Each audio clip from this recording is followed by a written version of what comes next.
ತಂಬುಳಿ ಬಿಸಿಲಿರಲಿ ಮಳೆ ಇರಲಿ ಆರೋಗ್ಯಕ್ಕೆ ಎಷ್ಟು ಹಿತಕರ ಅಲ್ವಾ. ಮಧ್ಯಾಹ್ನದ ಹೊತ್ತಿನ ಊಟಕ್ಕೆ ಒಂದು ರುಚಿಕರವಾದಂತಹ ತಂಬುಳಿ ಇದ್ದರೆ ಊಟದ ರುಚಿ ಅದ್ಭುತ ಅನಿಸ್ಬಿಡುತ್ತೆ. ನಮಸ್ತೆ, ಕನ್ನಡತಿ ಪಾಕಶಾಲೆಗೆ ಸ್ವಾಗತ. ಇವತ್ತಿನ ರೆಸಿಪಿ ಮೂಲಂಗಿ ತಂಬುಳಿ. ಮೂಲಂಗಿ ತಂಬುಳಿನ ಮಾಡಲಿಕ್ಕೆ ಒಂದೆರಡು ಸಣ್ಣ ಮೂಲಂಗಿನ ತೊಗೊಂಡಿದ್ದೀನಿ. ನಾನು ಸಿಪ್ಪೆ ತೆಕ್ಕೊಳ್ತಾ ಇಲ್ಲ, ಚಾಕುವಿಂದ ಈ ರೀತಿ ಒಂದ್ಸರಿ ಉಜ್ಕೊಳ್ತಾ ಇದ್ದೀನಿ.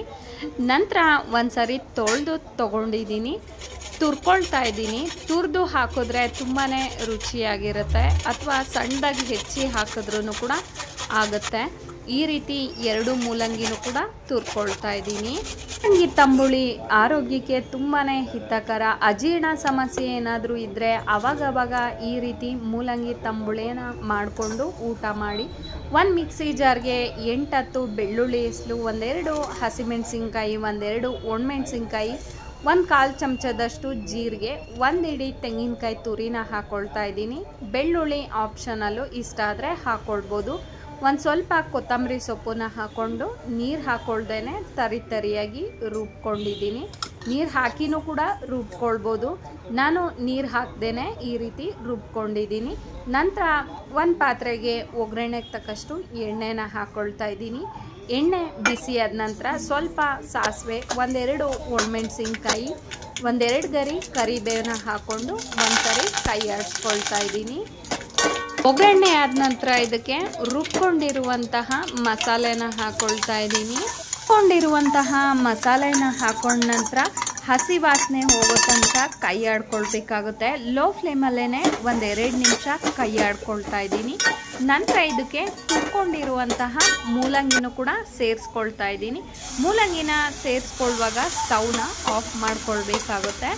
ಮೂಲಂಗಿ ತಂಬುಳಿಗೆ ಮೂಲಂಗಿನ ಹಸಿಯಾಗಿ ಹಾಕೋದ್ರಿಂದ ಅಜೀರ್ಣ ಸಮಸ್ಯೆ ತುಂಬ ಬೇಗ ನಿವಾರಣೆ ಆಗುತ್ತೆ. ಜೊತೆಗೆ ರುಚಿ ಕೂಡ ತುಂಬಾ ಅದ್ಭುತವಾಗಿರುತ್ತೆ. ಏನಾದರೂ ಹಸಿಯಾಗಿ ತಿನ್ನಲಿಕ್ಕೆ ಇಷ್ಟ ಆಗೋದಿಲ್ಲ ಅಂದರೆ ಲೋ ಫ್ಲೇಮಲ್ಲೇ 1-2 ನಿಮಿಷ ಹಸಿ ವಾಸನೆ ಹೋಗೋ ತನಕ ಕೈ ಆಡ್ಕೊಳ್ಬೋದು.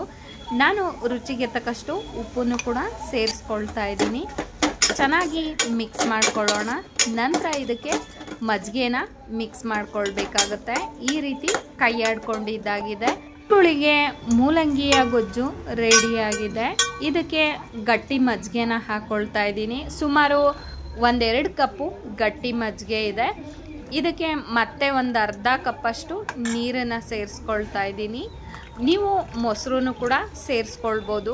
ನಾನು ಗಟ್ಟಿಯಾದಂತಹ ಸಿಹಿ ಮಜ್ಜಿಗೆನ ಹಾಕ್ಕೊಂಡಿದ್ದೀನಿ. 1 ಮೀಡಿಯಮ್ ಸೈಜ್ ಈರುಳ್ಳಿನೂ ಕೂಡ ಹಾಕ್ಕೊಳ್ತಾ ಇದ್ದೀನಿ. ಈರುಳ್ಳಿನೂ ತಿನ್ನೋದಿದ್ರೆ ಹಾಕ್ಕೊಳ್ಬೋದು, ಅಥವಾ ಹಾಗೇನೂ ಕೂಡ ಮಾಡ್ಕೊಳ್ಬೋದು. ನಾನು ಯಾಕೆ ಹೇಳ್ತಾ ಇದ್ದೀನಿ ಅಂದರೆ ಈರುಳ್ಳಿನ ತಂಬುಳಿಗೆ ಹಾಕ್ಕೊಳ್ದೇ ಇರೋರು ಕೂಡ ಇರ್ತೀರ. ಹಾಗಾಗಿ ಇಷ್ಟ ಆದರೆ ಹಾಕ್ಕೊಳ್ಬೋದು. ಸಾಮಾನ್ಯವಾಗಿ ತಂಬುಳಿಗೆ ಈರುಳ್ಳಿ ಬೆಳ್ಳುಳ್ಳಿನ ಹಾಕ್ದೇನೂ ಕೂಡ ಮಾಡ್ಕೊಳ್ತೀರ. ನಾವು ಈರುಳ್ಳಿ ಬೆಳ್ಳುಳ್ಳಿನ ಹಾಕ್ಕೊಳ್ತೀವಿ.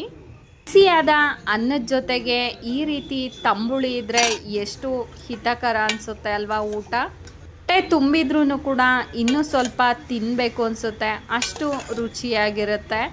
ಹಸಿ ಮೂಲಂಗಿನ ಹಾಗೆ ಹಾಕೋದ್ರಿಂದ ಹಸಿ ಮೂಲಂಗಿ ಪರಿಮಳ ಆಗಿರ್ಬೋದು, ರುಚಿಯಾಗಿರ್ಬೋದು, ತುಂಬಾ ಅದ್ಭುತವಾಗಿರುತ್ತೆ. ಹಸಿ ಮೂಲಂಗಿ ತಂಬುಳಿನ ಒಮ್ಮೆ ಮಾಡಿ ನೋಡಿ, ಮತ್ತೆ ಮತ್ತೆ ಮಾಡ್ಕೊಂಡು ತಿಂತೀರಾ, ಅಷ್ಟು ರುಚಿಯಾಗಿರುತ್ತೆ. ಬಿಸಿ ಬಿಸಿ ಅನ್ನದ ಜೊತೆ ರುಚಿಯಾದಂತಹ ಹಸಿ ಮೂಲಂಗಿ ತಂಬುಳಿ ನಂಚ್ಕೊಳ್ಳಿಕ್ಕೆ ಒಂಚೂರು ಹಪ್ಪಳ ಇದ್ದರೆ ಊಟದ ಗಮ್ಮತ್ತೇ ಬೇರೆ. ಮಾಡಿದೆ ನೀವು ಕೂಡ ಒಮ್ಮೆ ಹಸಿ ಮೂಲಂಗಿ ತಂಬುಳಿನ ಮಾಡಿ ನೋಡಿ, ಟೇಸ್ಟ್ ಹೇಗಿತ್ತು ಅಂತ ತಿಳಿಸೋದನ್ನ ಮರಿಬೇಡಿ. ಹಾಗೆ ನನ್ನ ರೆಸಿಪಿ ಇಷ್ಟ ಆಗ್ತಾ ಇದ್ದರೆ ದಯವಿಟ್ಟು ಲೈಕ್ ಮಾಡಿ, ಕಾಮೆಂಟ್ ಮಾಡಿ, ಶೇರ್ ಮಾಡಿ. Thank you so much for watching.